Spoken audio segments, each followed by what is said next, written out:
Good afternoon, everyone. Welcome to Mining Match. This is another episode that we do doing the effort to share what others have experience with in mining topics. Today, we have, I will call it a special guest who's joining us from the other side of the world right now in early morning Thursday in Brisbane, Australia. His name is Mark Bowater. Mark is an expert in mine planning, and he has written a book called Crimes Against Mine Planning. So when I saw this book, I was intrigued by the title, and I wanted to meet Mark and inviting him to share his thoughts about mine planning and the experience he has had over the years. He has over 30 years of experience in mine planning. So we welcome Mark. How are you, Mark? Good morning. Excellent. Thanks, Alan. So I have the first question, Mark, is what you were thinking when you came out with the title of the book? Well, I think it probably stems to sort of why I wrote the book to some extent in the first place, because 30 years in the industry, and for me, 30 years of seeing the industry go around in circles and meet the definition of insanity, and that we keep doing the same thing with our mine planning and expecting a different result. And so in writing the book, I wanted to sort of challenge some of the paradigms and maybe just sort of smack people in the face a little bit with the whole, mine planning and what it's really like. So I wanted a title that sort of was a bit catchy, and that maybe said that all wasn't well in the mine planning world, and I've seen plenty of crimes. I've seen plenty of things that I think of as criminal, and so I thought crimes was an appropriate word. Yeah, it's really catchy, and you say crimes, it turns your alert. You say, oh, what they're doing so wrong. Yes. Correct. So, and that's one of the things, right? Is that if you don't have a mine planning background, let's say, for example, you're a general manager, managing a mine, and you don't have a mine planning background, and you listen to mine planners talk, you would think that the mine plan is spot on. There's so much work that goes into it, and all those sorts of things. If you don't have that background, you would think, wow, there's a lot of work gone into this. It must be right. Yeah, exactly. Yeah. Everything that is in the paper on the computer must be able to do it in real life, and achieve all what you said you will do. Yes. And when did you wrote this book? It was... Took me 14 months to write the book. It wasn't a labor of love. I'm an engineer. Give me a spreadsheet anytime. I hate writing. I'd been thinking about writing the book for a long time, and I'd been finding every excuse in the world possible sort of not to write it. So it took me 14 months. I finished it in January this year. So I started about sort of October 2020. I think that sort of makes it. So it's quite recent. Okay, perfect. Yes. And yes, published it in January this year. Yeah. All right, Mark. Well, congratulations. That is a very good book. I read all the crimes. So now we would like to hear from you what you have to say about the book and your experience in mine planning. And now turn the floor to you for your presentation. All right, sure. Let me just share my screen. Yes, thank you. And then we'll fire away. So I guess what I'm going to talk about today, in my book, I cover sort of 10 crimes that are 10 of the crimes that I've seen reasonably commonly throughout the Australian mining industry. And so I sort of need to qualify the discussion in that it's my experience in the Australian mining industry. It doesn't necessarily apply everywhere else in the world, but I think it does, and I've got lots of feedback from miners around the world, both open cut and underground, that what I talk about is applicable sort of in their minds and so on as well. I'm not going to talk about all 10 of the crimes today. I've just picked out three of the major crimes that I think I really would like to see the mining industry do something about in general. And so that's what I'm going to talk about today. Now, So I found this saying about trying to predict the future is like trying to drive down a country road at night without lights while looking out the back window, by Peter Drucker. And I think it's pretty relevant, and it's pretty relevant to mine planning, because while we might call it a plan, realistically in our mine planning process, we are trying to predict the future. It's not just a wild guess. We put a lot of work into it, and it takes a while to sort of produce a mine plan and so on. But ultimately, that's what it is. It still really is just trying to predict the future. And so therefore, I think of it as trying to mine plan as like driving down a country road at night, sort of, while looking out the back window. I think that's probably that's relevant. I think that's something that the industry should take on board to some extent.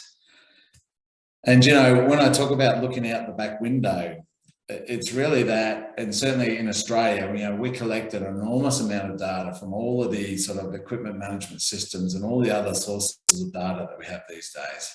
And then we put a lot of man hours into analysing that data and arriving at comprehensive calendars and time usage models and historical productivities and all those sorts of things. And all of that analysis sort of to arrive at a single set of assumptions that we build into a plan.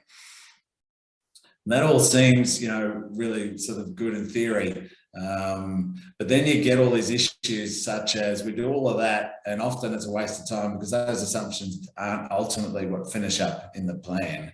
And so, one of the first crimes that I'm going to talk about is what I call is the worst kind of plan, which is an optimistic one.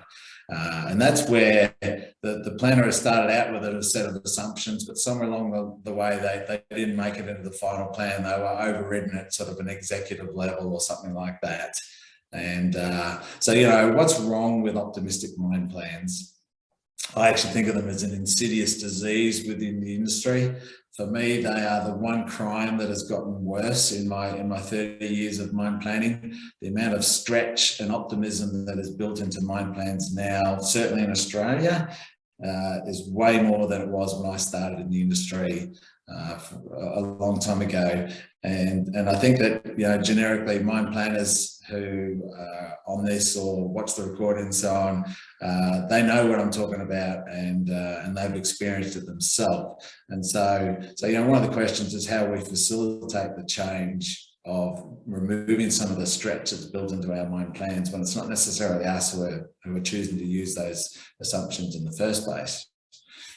One of the problems with an overstated plan is it becomes an expectation. Once something is sort of out there on paper and is distributed to all the relevant stakeholders, it becomes something that's just expected to be achieved as such. And there are so many inefficiencies involved there with trying to achieve a plan that is an optimistic mine plan, in terms of moving equipment and shortcuts and all sorts of things.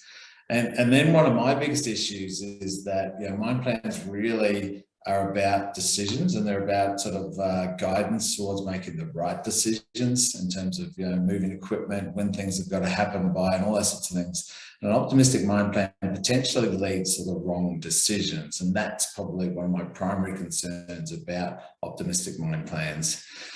And in these days, certainly in Australia, we have a shortage of mining engineers that I believe is only going to get worse. And I hate to see wasted sort of engineering labour resources put into mine plans that clearly we know are wrong because they're so optimistic. And so we shouldn't be wasting that valuable labour resource. Then you get the issue that no one owns the plan. The planner starts off with a set of assumptions that they think are achievable and produce a plan. Ultimately, that sort of heads up the ladder and it comes back with a different set of assumptions to use. And there comes a point where the owner doesn't own the plan. The production team who are accountable for executing it potentially don't own the plan either. And that whole thing just sort of creates a negative culture. And one of the things that I think that is overlooked, that certainly I can relate to as a mine planner, is the negative culture that's created, and the sort of the opposite of empowerment. In the HR scene, we talk about empowering employees and everything these days, but we have these mine planners who are producing things that they don't believe in and they don't own, and they don't feel empowered in the scheme of things.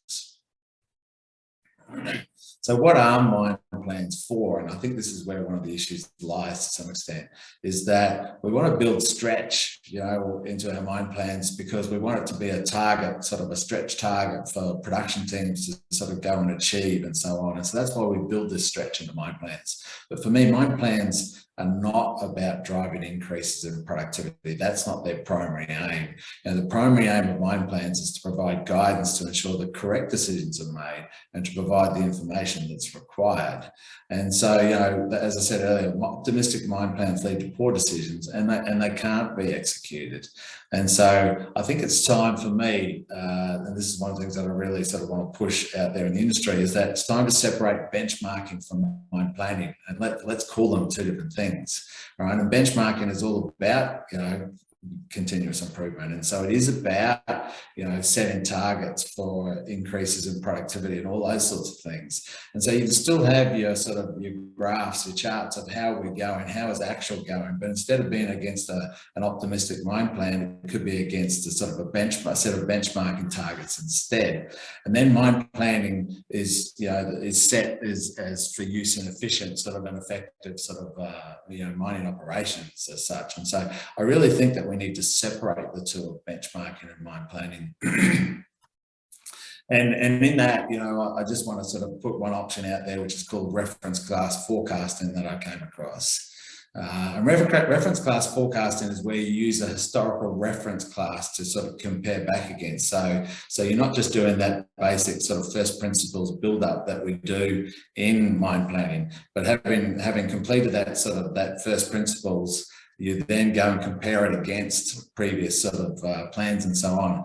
And so you use a reference class of previous activities as a basis for adjustment. And this is actually a paper by Bent Flyberg, which is about reference class forecasting in practice in the UK, in civil and in construction projects and so on. And it's actually a really interesting paper to read. And what they talk about there is they look at, for example, previous road constructions in this particular example here. So they look at previous similar examples of the road that they're about to sort of price to estimate how much it's going to cost to build. And then they take that reference class and they use it to adjust the estimate that they've come up with for this particular road construction. And so basically it comes down to the risk of an overrun, how happy you are to be sort of wrong to some extent. And if you want there to only be a 10% chance of being a risk overrun, then historically what they found is that you needed to uplift your estimate by about 60% or so. Whereas, for example, if it was acceptable for there to be a 50% risk of overrun, then you only need to sort of uplift your estimate by 15% or so. So that sort of is a fairly simple example. And when I take it and I think about all of the mine plans that I see generated, across every mine on a frequent basis and so on, and I think to myself, there is so much effort that, for example, that goes into an annual budget, an annual plan, and an annual budget. And when they've got optimistic assumptions built in and so on, I can't help but think that if we just took last year's actuals or the last couple of years' actuals and we normalised those for, it might have been a particularly wet year last year, we've got a change in sort of strip ratio, so we've got now more sort of, waste ore or whatever it is. We could take the last year's actuals, for example, and normalise it. And I reckon we would come up with a better prediction of what we're going to actually do this year than all of that significant effort that we put into a mine plan. So really it's just a bit of a challenge and a question to some extent. And so that's one of the crimes, is optimistic sort of mine plans. The second significant crime that I think that we are missing in the mine planning world is building variability into our mine plans. And, just to talk about variability, I just thought I'd just take one simple example, which is, for example, truck and shovel operations. And so if we think about sort of some of the variability in truck and shovel operations, so from a time delays, for example, we have a whole lot of delays that are related to the activity itself, things such as unscheduled maintenance or waiting on equipment, idle and deadheading time and those sorts of things. So there's a set of delays that are related to the activity. Then there's a set of delays that are independent of the activity. So things such as meal breaks and shift changes and scheduled maintenance and weather and so on. And so those two are sort of, a subset of delays that introduce variability into your scheduling. And then you get a whole pile that aren't time related. So things like the actual dig volume might vary from the design volume. The density obviously varies. Every payload of every truck or bucket sort of varies. The number of trucks that you have running at any point in time, the diggability of the blast, even the dig method that you're using, whether it's single-sided loading or double-sided loading, and so on and so on. And so that's really just one very small subset of the variability that occurs or exists in a truck and shovel operation. If I was to build a full list, it would be significantly longer than that in terms of the variability within that operation. And then that same variability, of course, occurs all the other steps that happen within our process, drilling and blasting and processing the ore, sort of railing and shipping and so on. And so we have this significant amount of variability that occurs in a mine site. And yet, we think that we can sort of almost ignore all that variability and do all this work on historicals and sort of turn it down into one single snapshot in time that we call a mine plan. And we expect the production team to sort of go and execute and so on. And to some extent, for me, it's like, I think we are deluding ourselves, and I think we are sort of overpainting the accuracy of our mine plans to some extent. And so I thought I'd just give an example where we just look at sort of variability just at a whole of mine level. And so, I've just got a very simple example where we've got six activities in sequence. As I say, simple example, each one of them is sort of, it takes 12 days to drill that particular block, etc. And so therefore that total time for that schedule is 72 days. But we actually have variability around every one of those activities in the sequence. And so what I've done is I've just said, let's say that the variation is about 30% of the mean. So the standard deviation for each of those is 3.6 days. And so therefore, in actual fact, where we think it's going to take us 72 days, realistically, it could take us sort of anywhere between about 50 days and 95 days, for example. And I know when I was mine planning, I would sort of tend to think to myself that if I left a sort of about a 5-day buffer between a blast being fired and the digger coming in to dig that shot, then that was probably a reasonable sort of a buffer and so on. But if we look at that sequence there's actually a 50% probability that we're going to be plus or minus 6 days. And there's a 26% probability that we're still going to be plus or minus 10 days. So, there's a significant variation there when you look at it at a whole mine level. But it actually gets worse than that, because distributions are rarely normal. We just use normal distributions because we can do maths with them and they're easy to use and people understand them and so on. But distributions aren't normal. They're typically skewed. This is just an example of sort of, a year's worth of daily production for a dragline, where the blue is the actual distribution, and the dashed red line is sort of just a normal distribution that I made up that might sort of simulate that to some extent. And so, you can see that we have this skew to the left. And one of the issues that we have is that mining operates in a world of asymmetrical outcomes, where this black dashed line is typically going to represent probably what we would use for planning of that particular dragline. And there's not a lot of upside, but we have a lot of downside. And that's pretty much the same in all of our activities, is that there's typically not a lot of upside, but there is a lot of downside. And so, variability is something that we miss out, including when we run deterministic plans. And then one of the other things one of the other issues that falls out of running deterministic mine plans, one of the things that we miss out on is dependencies. And when I'm talking about dependencies here, I'm not talking about the scheduling rules that we build into our planning in the first place, but the dependencies that actually happen out there in reality when a task is dependent on sort of previous activities and so on. And so what I wanted to do was just talk through a simple example here, just to highlight the issue and the impact that the dependencies have. Because this is one of the things that when I was a mine planner, I certainly had no understanding of this at all, and dependencies wasn't something that anyone ever talked about. And when you just create deterministic plans, it's something you can completely miss in the scheme of things. However, it is real and it is a significant issue. And so I've got this very simple example where we're going to dig block B, but before we can dig block B, two things have to happen. Firstly, the digger that's going to dig block B must finish digging block A. And before we can dig block B, we have to blast. The blast crew has to sort of blast block B. So, this is what it looks like in a deterministic world, right? These two prior activities happen on time perfectly, and then bang, we go and start digging block B. But the trouble is that in our real world, which has variability, we don't finish exactly on time. Those two activities of blasting block B and digging block A don't finish exactly to time. They will finish early or they will finish late. Now, it might only be 1 minute early or 1 minute late, or it might be 5 days early or 5 days late. But the reality is they're not going to finish exactly to that deterministic schedule. So then we get 4 potential scenarios that could occur.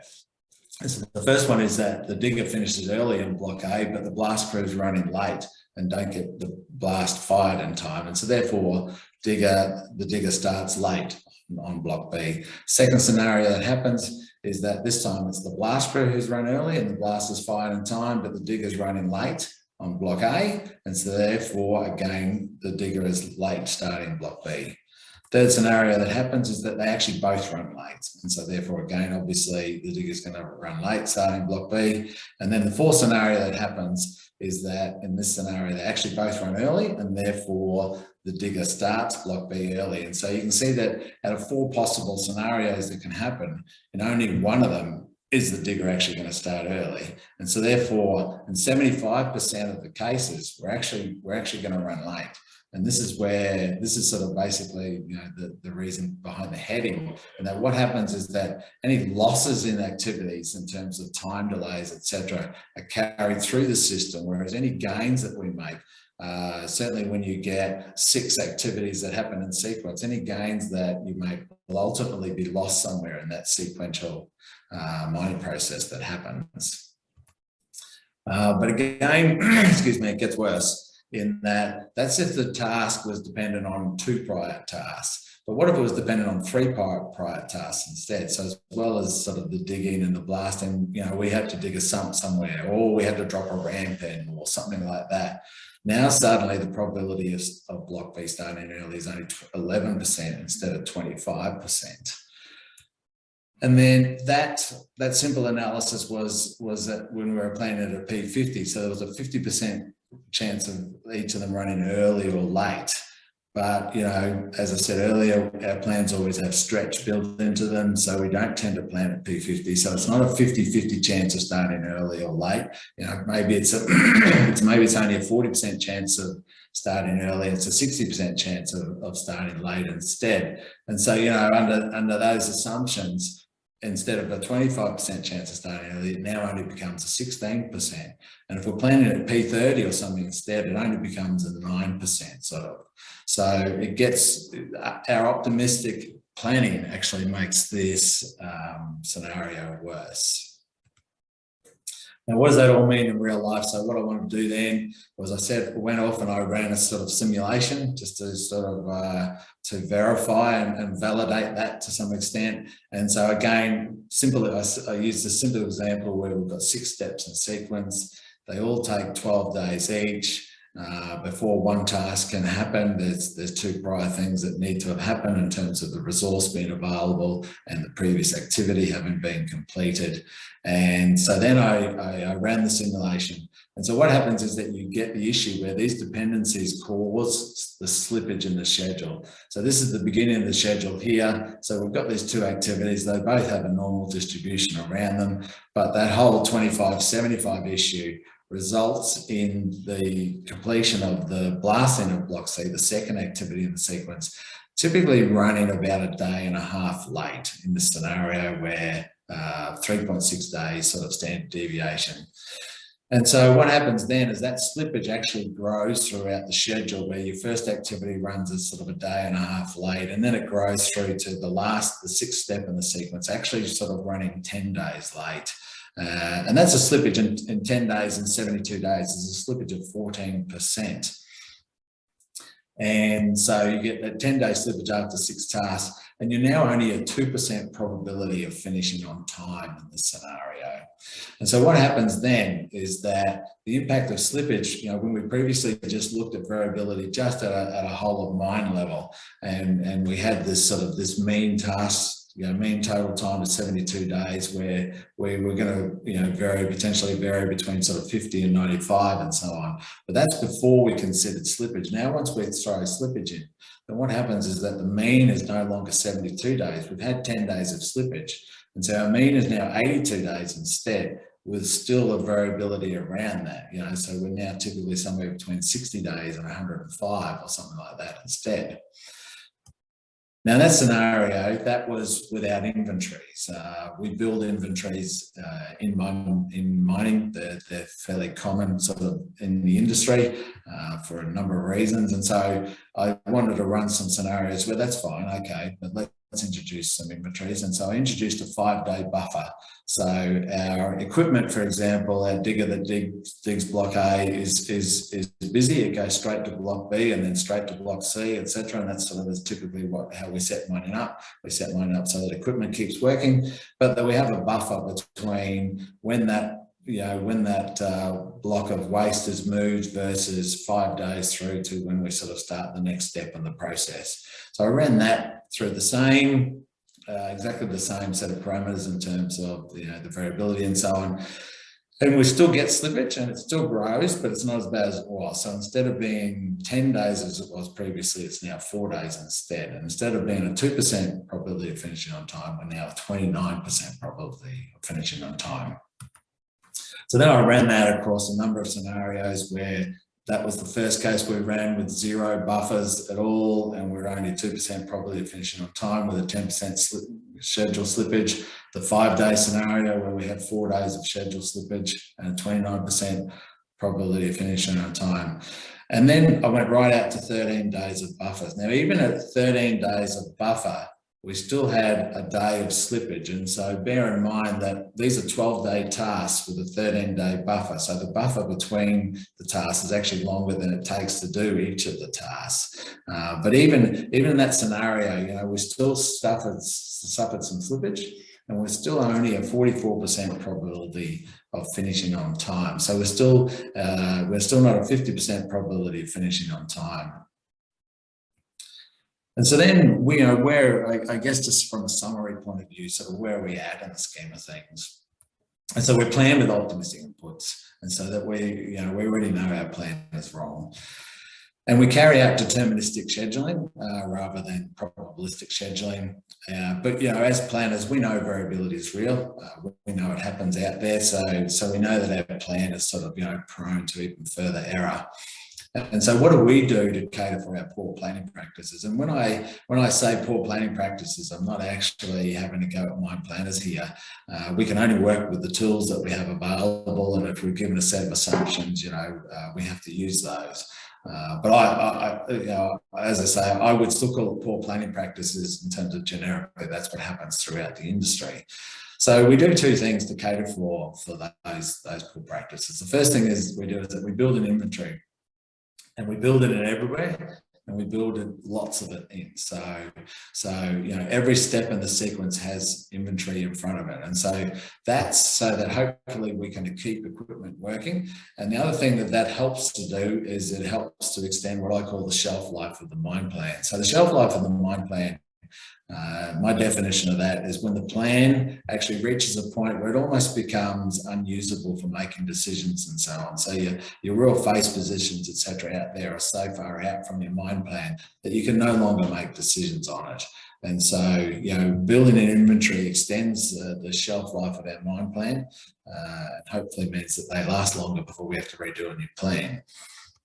And the other thing that we do is that even under that scenario, we have sufficient variability out there in the mine industry that, certainly in the Australian mine industry, it's still fairly frequent that sometime during the shelf life of that mine plan, the plan sort of falls over and reaches that point where we sort of, it doesn't apply any longer. And so you get that scenario then where the planner and the production person have to sort of make a decision on the fly about sort of walking a digger somewhere else, or, you know, parking something up or something like that sort of. And so to cater for that scenario of the mine plan falling over, what we do is we build in flexibility to our mine plans, and we build in flexibility by having spare faces. Basically, that's our equivalent of contingency planning. That allows us to do something different to the plan. It's the plan B sort of, and so on. But what happens is that both of those cost money. Carrying inventory costs money, and spare faces is really just another form of inventory, because it means to create a spare face, we've had to advance things faster than we needed to, and so on. And so, you know, both of those costs an inordinate amount of money before we even sort of talk about all the other inefficiencies that result from from a poor mine plan. So things such as having to park up equipment or having to relocate equipment, sort of unplanned relocations, and all those other sorts of things. So having sort of painted I guess a few issues, some realities to some extent in the mine plan from my perspective, you know, it's like, well, okay, that's fine, but what should we do differently? For me, it certainly starts with the whole headspace. You know, I think it goes without saying that we need to swap deterministic scheduling for stochastic scheduling. I do find it amazing that we are still deterministic scheduling. You know, when I started in the industry 30 years ago, Monte Carlo simulations already existed way back then, and we already had the sort of the hardware and software capability to run simulation 30 years ago. The fact that it's not a standard part of our mine scheduling tools now, I find somewhat amazing. I actually find it a little bit of a sad indictment, I think, on the industry, that when I look at the whole realm of optimizers and optimization algorithms that are out there, you know, their optimization is almost a standard process within, you know, medium to long-term sort of mine planning now, yet stochastic scheduling isn't. And I think that may have something to do with the fact that when you run an optimizer, it gives you a better answer and a set of numbers that look better, versus when you run a stochastic schedule, it's only ever going to give you a set of numbers that look worse. You know, but we need to change our way of thinking in terms of going forwards. We can't fix the problem without recognizing that we have one in the first place. And this is one of the issues, is that we've just rolled out these deterministic schedules for so long, and we're just sort of in this routine of rolling them out without actually necessarily, I think, sitting back and saying, no, we need to do something about this. You know, for me, it's like we've taken exactly the same approach to mine planning for the 30 years that I've been in the industry. Sure, our mine planning capability might be a lot better now. We can create a lot more complex plans. We can build a lot more into them than we used to, but we still take the same approach of building, you know, a historical set of assumptions, potentially changing those and building some stretch into them, and then running a mine plan. And even the use of the term plan implies some level of certainty. You know, a mine plan, it almost sounds like something that you should just be able to go and do, but let's be honest and call it what it is. It is actually a prediction of the future, and it doesn't necessarily have the level of certainty that's implied by the term sort of mine plan. And I think that it's time that we started talking in ranges and risks and uncertainties, rather than the concrete manner that we talk about our deterministic schedules in at the moment, whereby, you know, we will talk about getting sort of 6.75 million tonnes this year, or that you know, digger's going to finish digging that blast on sort of the 2nd of September. We talk about things in exact numbers, which again just lead to that sort of inferring this false level of confidence in them to some extent. And so probabilistic scheduling will introduce definitely some uncertainty in dates in the short-term schedule, right? And I get that'll be a bit of a sort of a lack of a comfort zone for people who like things that are concrete and so on. But for me, it's not so much about that introducing uncertainty in those dates, but it's about understanding where the risk lies in the schedule. You can't necessarily determine that from a deterministic schedule. We really need probabilistic scheduling to understand where the risk lies. And so, you know, in the mining industry, we are our own worst enemies, right? Our lack of consideration of variability is definitely part of the problem, because we drive this culture that increases variability, certainly within the Australian mine industry. You know, I've worked at mine sites where we reward record shift production. You know, the shovel, you know, had a record shift on such and such a date, and we do a sticker run and we distribute stickers throughout the mine, and the shift that achieved that record sort of almost get this cult status sort of and so on. But no one ever talks about what do we get on the next shift, or what do we get on the shift before, because I think you can pretty well bet that the next shift was probably fairly average in the scheme of things. And so we reward records rather than rewarding consistency and so on. You know, I've never seen a set of stickers that said that we had 7 shifts in a row in between a certain sort of scale or whatever, you know. We have this culture that I think is one thing that has got worse in the 30 years that I've been in the industry as well, in terms of just the whole getting back on plan. When we put a plan out there, it's effectively, it becomes a promise. And so the production and everyone at site has sort of got this plan that they have to achieve. And there's this focus on getting back on plan at all costs, which invariably means taking shortcuts or other sorts of inefficient steps. And that just increases the variability in mining planning. And then we have all these KPIs. The mining industry is full of KPIs that drive silo effects. So, you know, between our production department and our processing department and our maintenance department, they all have KPIs that are about driving the best behaviour in terms of, you know, their particular department, but not necessarily the best behaviour for the mine overall as a whole. And then that even occurs, you know, within specific departments within the mine site. So your production team, your drill and blast team will have a KPI that's about driving sort of the right behaviour in their team versus, you know, your truck and shovel team versus your ore mining team, sort of, and so on. And so those silo effects, again, just increase the variability that happens within our mine sites. And then one of my favourite things was I was around back in the 90s when just-in-time was a fad, and there were all these things that we wanted to take out of the manufacturing industry, and we thought we should be able to just sort of drop them into the mine industry and apply them. And it just shows a complete sort of ignorance of the difference in variability, you know, between a factory that sort of punches out widgets every 6.25 seconds. That's dramatically different to, you know, a shovel out there in a mining face in the open weather, sort of, and so on. So we, you know, I don't think we can take some of those things and just try and apply them as we did. So I think we've got to change the narrative, and we've got to stop talking fixed dates and instead sort of talking ranges and so on instead. And so instead of, you know, the blast is going to finish on day 15, it's, you know, something like it's a 50% likelihood that it's going to finish between day 12 and day 18, and sort of understands, you know, just sort of understand sort of risks and so on. You know, there's a 12% probability that the excavator will be ready to dig before day 15, for example, or overall there's a 27% risk so that the excavation is going to be delayed. And so that we've got to start to understand our risks and so on. And that really only comes from understanding variability in the first place.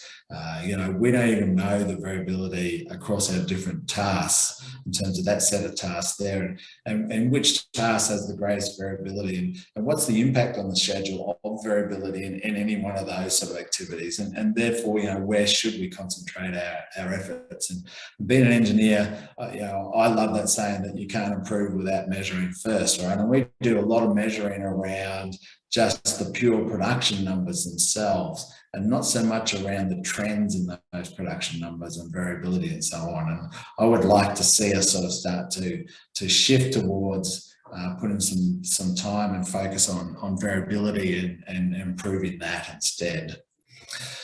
But it's not as simple as it seems, right? Because I've done a little bit of thinking about this, and it's easy for me to sort of jump on here and say, yeah, you know, we need to start measuring variability and planning around it and that sort of stuff. But it's not that simple. And so let me give a sort of an example of that just sort of shows why. So here's, for example, a distribution for our shovel production or something like that, where it might average around 20,000 tons a day or something like that, but it varies between sort of 10 and 30 or whatever.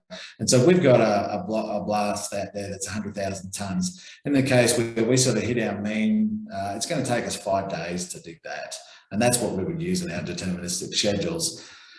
But if we got the 30,000, so if we talk at the extreme sort of some extent, if we got 30,000 tonnes a day instead, then we would dig that in 3.3 days But if we only got 10,000 tons, then we're going to dig that, and it's going to take us 10 days to dig that shot. And so you can see there's a significant difference between the 5 and the 3.3 versus the 5 and the 10. And so what happens is that a normal distribution in our historical production rates, when we turn that into a how long is this activity going to take us, it actually turns into a skewed distribution instead in terms of how long the activity is going to take.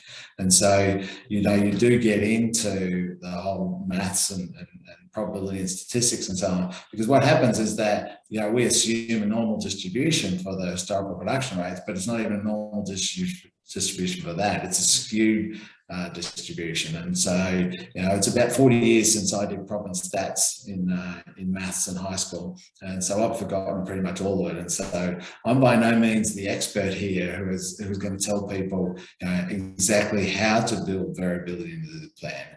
I'm basically more trying to just raise awareness and say, we need to start building variability into the plan. It is real, sort of, in the scheme of things. And so that's a quick run through 3 of the greatest crimes in mine planning in the Australian mine industry as I've seen them. Happy to throw it open to sort of questions and answers now. And I think I might, oh no, it's all right. And I'll just go to the next slide. In terms of the book, the book is available for free to download from my website that's there.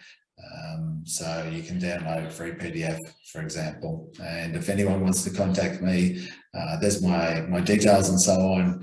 I do tend to do a lot on LinkedIn. I've sort of published about 25 articles on LinkedIn and put sort of various, I like to run surveys of the industry and distribute the results and so on. So feel free to sort of check me out on LinkedIn as well in terms of content.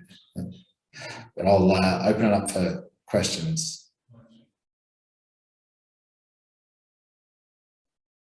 Someone has written, Patrick Aiden, he has written a question. Do you see it, Mark? Why the tolerance we allow in our mine plans take care of some of these variabilities and uncertainties in mine planning? Good question. So the tolerance that we allow in our mine plans, and so I'm just sort of thinking about what you mean by the tolerance that we allow in our mine plans. Because what I typically see is that, like I say, we put a lot of effort into working out production rates and time usage models, calendars, and all those sorts of things. And when we build those into our plan, so we have sort of fairly fixed assumptions. We do build, as I say, we build flexibility into our plan by leaving lags between activities and so on. But we still get, you know, mine plans that don't work, sort of, and so I don't think that we are sufficiently allowing for variability and uncertainty, and so I don't think that we are sufficiently taking care of those. All right, thanks. Is anyone else, please, would like to ask a question? You can do it now. Yeah, maybe I have one question, Raphael here. Hi, do you think Raphael. that's, hi, Alan. Do you think that stochastic simulations may help mine planning? Oh, 100%. I think, and I could be biased, but I think we're living in the dark ages in terms of still deterministic scheduling. I think that if we start stochastic scheduling instead, we will decrease the efficiency that happens in our mining processes in terms of we will see issues coming. We'll understand risk, you know, better in the first place, and we will see issues coming. That's what I'd like to sort of see is for us to see issues coming. But the one issue with introducing stochastic scheduling is that we are not going to get the same numbers out of our mine plans as we get out of deterministic plan. And so people aren't going to like it that, you know, we had a plan that previously said that we're going to get 2 million tonnes, and as soon as we run a stochastic schedule over it, it'll suddenly say we're only going to get 1.8 instead. The problem is the 1.8 is reality, but it's not going to be a popular number in the scheme of things. So in your experience, all these KPIs and crimes, are are happening more at what level? At execution, in an operating mine, or you also apply this in like in feasibility level, pre-fees, and PEAs? When obviously when the study is earlier stage, you allow more error or more optimistic.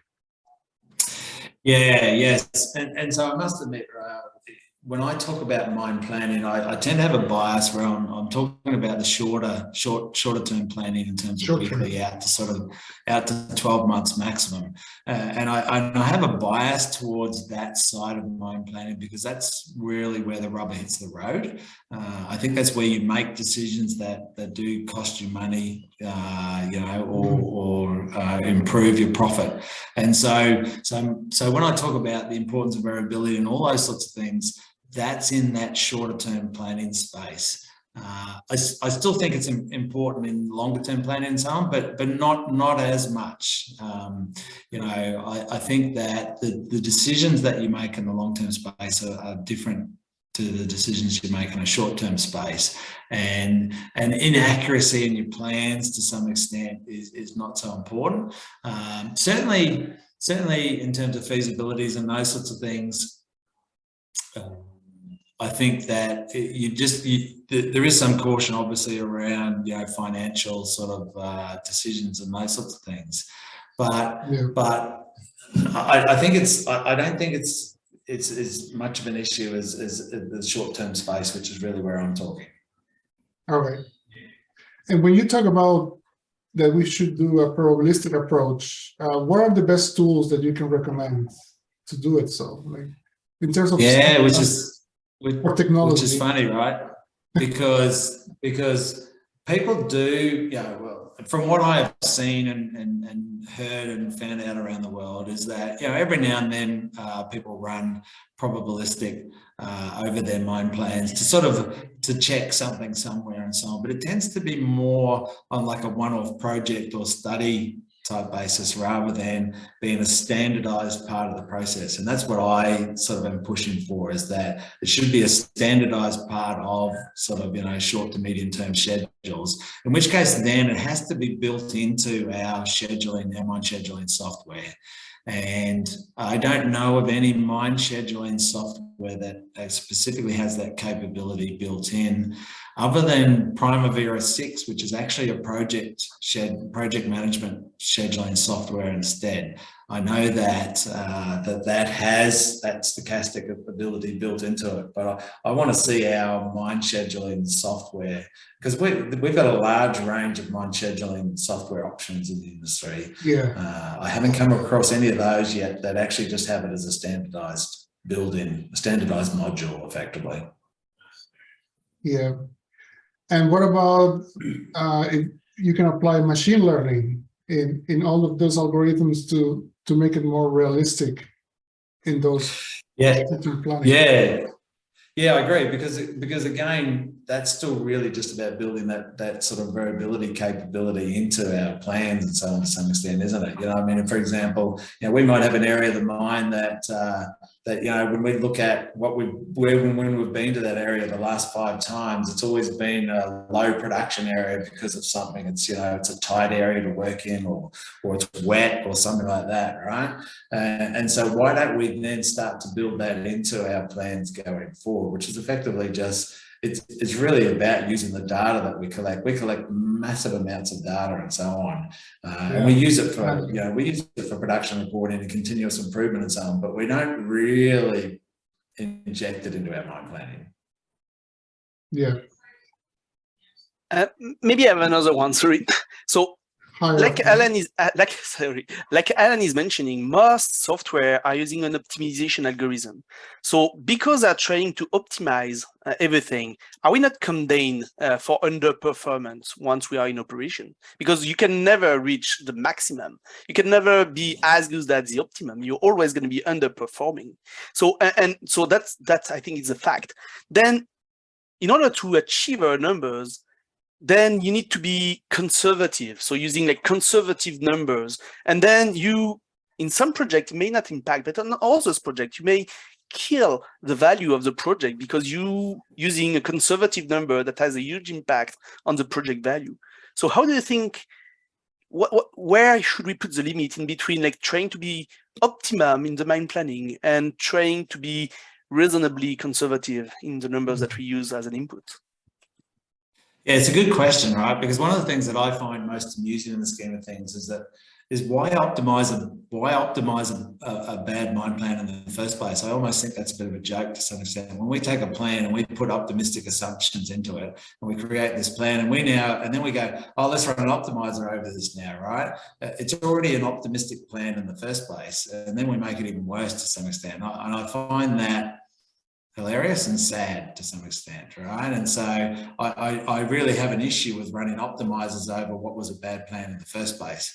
I think that the one counter to some extent to that, particularly when you get into sort of feasibility studies or things that are longer, sort of further out and so on to some extent, the one counter to that is that, you know, it's difficult for us to predict the future in terms of the level of improvement that we're going to make in various things. And we do, you know, if you look at our historical trend, we do improve things over time in terms of, you know, from a cost point of view and so on. And I've certainly turned up at mine sites working for a contractor and looked what was in the estimate and gone, holy heck, how the heck are we going to achieve that, right?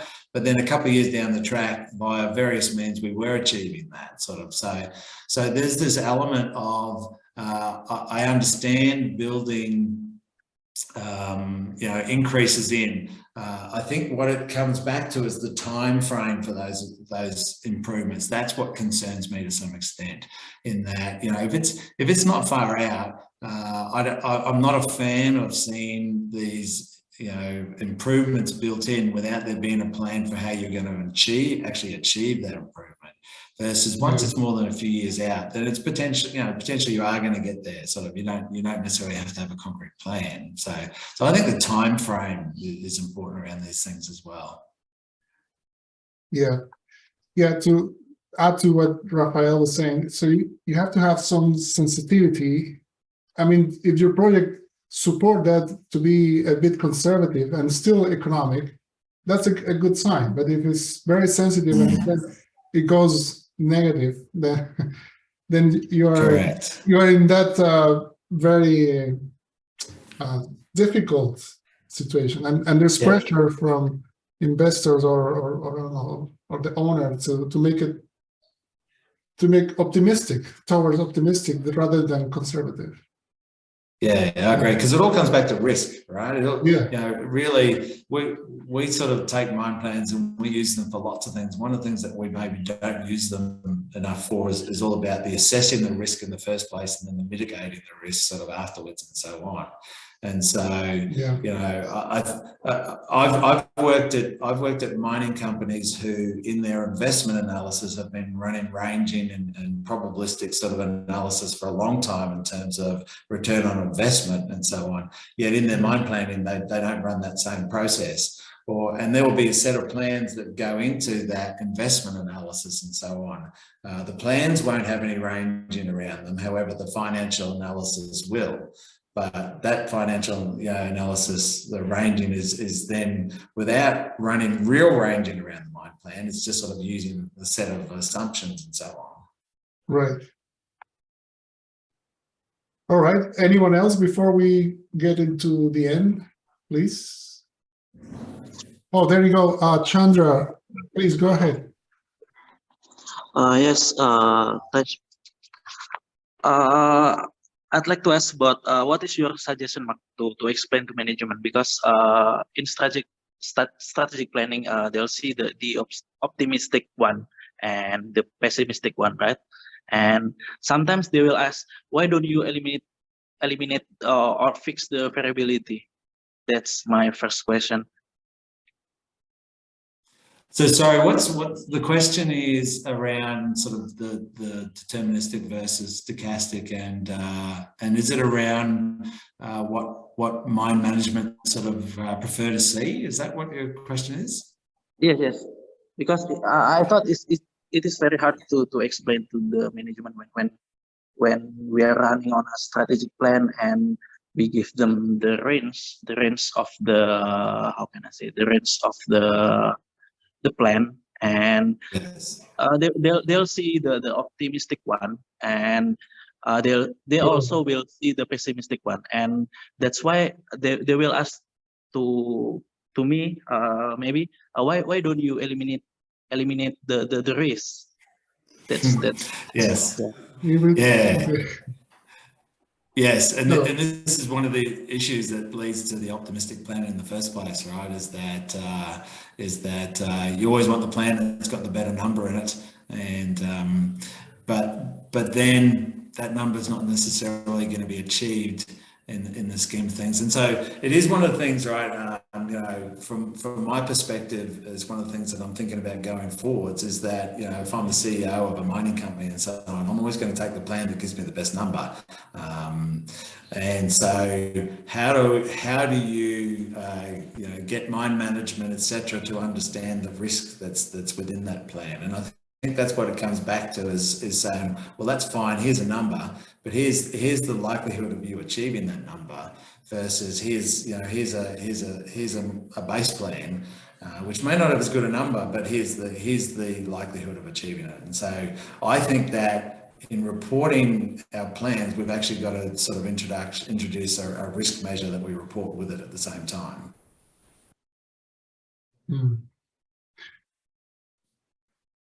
Thank you, Chandra. Well, I think that's good enough for questions. Mark, what do you say? Yeah, sure.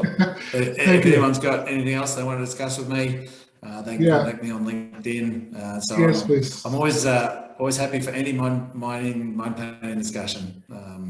So always interested to discuss anything. All right, Mark, thank you so much for your time and for waking up early this morning in Brisbane, Australia. Thank you for being with us. And everyone in Mining Much, thank you very much for joining us today. And thanks, everyone. Thank you. Keep tuned for more programs in the Mining Much. Okay, thank you so much. Bye. Bye-bye, Mark. Have a good one. Thank you. See ya. Goodbye.